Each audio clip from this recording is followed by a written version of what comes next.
రైతాంగానికి 600 రూపాయలు బోనస్ వెంటనే రైతులు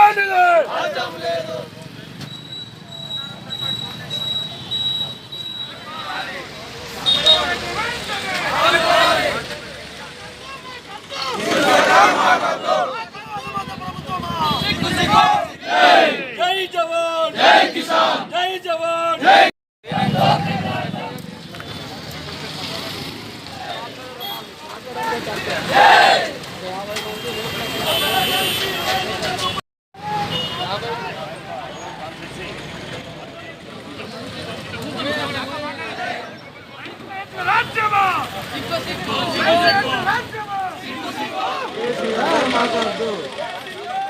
అందరికీ నా యొక్క నమస్కారం. నారాయణ గారు మరియు కిసాన్ మోర్చా కానీ కాటువ కానీ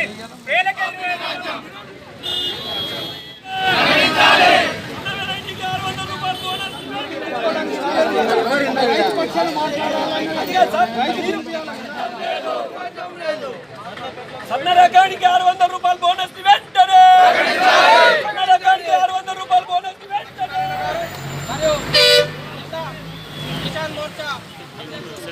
మొట్టమొదటి నుంచి మన తెలంగాణ కానీ ఉమ్మడి ఆంధ్రప్రదేశ్ కానీ ఉన్నప్పుడు మన రాష్ట్రాన్ని భారతదేశంలో ఒక అన్నపూర్ణ దేవతగా ఇది ఒక అండిన కుండ అనే దాని మాదిరిగా భావించేవారు.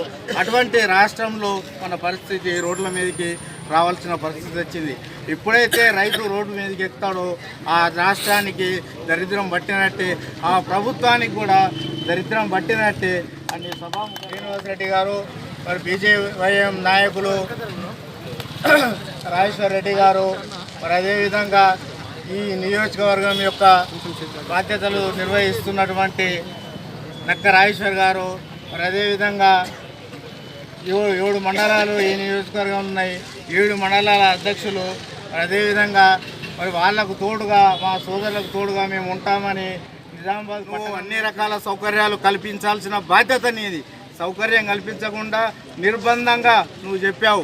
సన్నవడ్లు వేసిన వాళ్ళకి రైతు బంధు పథకం అన్నావు, ఎన్నో రకాల పథకాలు అన్నావు, లోను మాఫీ రుణమాఫీ కూడా ఎవరైతే నేను చెప్పిన పంట వేస్తారో వాళ్ళకే మాఫీ ఇస్తానన్నావు. కానీ నీ మాటలు విని నువ్వు ఎన్నో మోసపూరితమైన మాటలు చెప్పుకుంటా వచ్చావు. ఇందులో కనీసం రైతుల కొరకన్నా నువ్వు నిజం మాట్లాడతావు అనే ఉద్దేశంతో మేము సన్న రకం పంటలు వేసుకుంటే ఈరోజు పరిస్థితి అధ్వానంగా అయిపోయింది. అందరూ ఆత్మహత్య చేసుకునే పరిస్థితికి కూడా రావడం జరిగింది. పెట్టిన ఖర్చులు వెళ్ళలే. కనీసం పండిన పంట కన్నా 2500 రూపాయల మద్దతు ధరను ప్రకటించాలని మేము కోరుతున్నాం. నీ దగ్గర ఏదో పెద్ద ఆభరణాలు ఇవ్వమంటలేము, మాకేదో కట్న కానుకలు ఇవ్వమంటలేము. పండించిన పంటకు రేటు ఇచ్చి ఆ రేటు ప్రకారం నువ్వు కొనాలని చెప్తున్నావు. మళ్ళీ నువ్వు సన్న రకం పెట్టమన్నావు, పెట్టాం.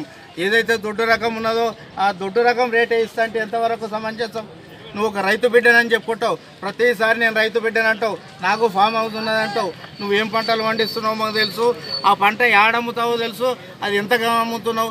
దానికి కేవలం నీ యొక్క ఇన్కమ్ ట్యాక్స్ నువ్వు వైట్ మనీ చేసుకోవడానికి మాత్రమే నువ్వు ధరలు ఎక్కువ చెప్పి చేస్తున్నావు అన్న విషయం కూడా మాకు తెలుసు. అయినప్పటికీ కూడా ఒక రైతుగా మనకు మద్దతుగానే మాట్లాడుతున్నాడు కాబట్టి సరే వారి మాటలు విందాము అనే ఆలోచనతో మేము సన్న రకం పెడితే ఈరోజు ఈ పరిస్థితి వచ్చింది. కాబట్టి భారతీయ జనతా పార్టీ ఖచ్చితమైన నిర్ణయం తీసుకున్నది. రాష్ట్రంలో 2500 రూపాయలు మద్దతు ధర ఇచ్చేంత వరకు ఈ దీక్షలు ఆగవు అనే నిర్ణయంతో మేము ముందుకు వస్తున్నాం. అదేవిధంగా చేస్తాము. ఇది ఈలతోటి కాదు, భవిష్యత్ మొత్తం మీద నువ్వు రేటు నిర్ణయించేంత వరకు ఈ ఉద్యమం ఆగదని కూడా ఈ డిచ్పెల్లి సందర్భంగా మేము చెప్పాల్సిన పరిస్థితి వచ్చింది.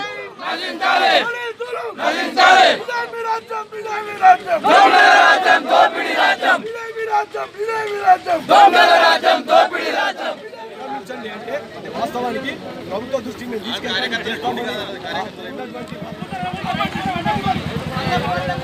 సన్న రకం వెయ్యండి అని చెప్పి కేసీఆర్ గారు చెప్పడం జరిగింది. వారు చెప్పిన ప్రకారము ప్రజలందరూ కూడా నిజామాబాద్ జిల్లాలో 3,86,000 ఎకరాల వరి పంట వేయగా 2,81,000 సన్న రకం వడ్లు వేయడం జరిగింది. గతంలో చూస్తే ఇదే నిజామాబాద్ జిల్లాలో 3,93,000 ఎకరాలు సన్న వెరైటీ వరి వేస్తే 82,000 ఎకరాలు మాత్రమే సన్న వెరైటీ వేయడం జరిగింది నిజామాబాద్ జిల్లాలో.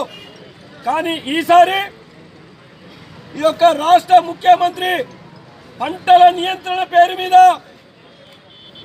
సన్న రకం వేయండి, సన్న రకం వేస్తే లాభం ఉంటుంది, లేకుంటే మీకు ఇచ్చేటటువంటి రైతు బంధు కానీ మిగతా రైతులకు ఇచ్చేటటువంటి సబ్సిడీలు కానీ ఇవన్నీ కూడా ఇవ్వమని చెప్పి కేసీఆర్ గారు చెప్పడంతో రైతులందరూ కూడా భయపడి అప్పటికి ఏం జరుగుతుందో ఇవన్నీ ఇవ్వలేకపోతూ ఉంటారు కనుక ఆ ఉద్దేశం కొద్దీ సన్న వెరైటీలు 2,81,000 ఎకరాలు నిజామాబాద్ జిల్లాలో పండించడం జరుగుతూ ఉంది. అయ్యా కేసీఆర్ గారు, మీరు పంటల నియంత్రణ పేరు మీద సోయాబీన్ 1 లక్ష నిజామాబాద్ జిల్లాలో 1,10,000 ఎకరాలు సోయాబీన్ పండించడం జరిగింది. సోయాబీన్ మద్దతు ధర 3,880 రూపాయలుంటే ఎక్కడ కూడా నిజామాబాద్ జిల్లాలో ఒక్క సోయాబీన్ కొనుగోలు కేంద్రాలు ఏర్పాటు చేయలేకపోయిను. అట్లాగే మొక్కజొన్న వద్దు, కానీ పసుపులో అంతర్ పంటగా మొక్కజొన్న పెడితే 34,000 ఎకరాలు పసుపు నిజామాబాద్ జిల్లాలో పసుపు పండిస్తూ ఉంటే అందులో పెట్టినటువంటి అంతర్ పంటగా 34,000 ఎకరాలు మొక్కజొన్న పెట్టడం జరిగింది. అయ్యా మొక్కజొన్న పెట్టినాం, మొక్కజొన్న పెడితే మొక్కజొన్న కొనుగోలు కేంద్రం ఒక్కటి కూడా ఏర్పాటు చేయలేవు. ఏర్పాటు చేయకపోతే గత్యంతరం లేక ఈ రైతాంగం అంతా బయటికి వెళ్ళి తెచ్చిన అప్పుల విధంగా ఆ ట్రాక్టర్లకు ఇవ్వాల్సిన డబ్బులకు, ఆ కూలీలకు ఇవ్వాల్సిన ఈ మధ్య కేంద్ర ప్రభుత్వం పేపర్ చూసి టీవీ చూసి వ్యవసాయం చేసుకునే వ్యక్తిని నాకు రాజకీయాల గురించి తెలియదు. నేను పేరుకు మాత్రం టీఆర్ఎస్ వ్యక్తి. ఏ ప్రభుత్వాలైనా ఏమి మనం అడగండి, ముఖ్యంగా రైతుల మీద గ్రహించాలా. ఏదైనా మనం సాధించాలంటే అధికారంలోకి వస్తున్నారు, కానీ మనం మాత్రం ఇదే రోడ్డు మీద వస్తున్నాం. ఇది ఒకటి గ్రహించండి. ఫలితం వస్తే ఇక రైతు తెలంగాణలో ధర్నాలు ఉన్నాయి, రైతులు రోడ్డు మన ఆస్తులు పెరిగినాయి, మన హోదాలు పెరిగినాయి, మన బతుకులు ఇదే రోడ్డు మీద నష్టమే ఉంది.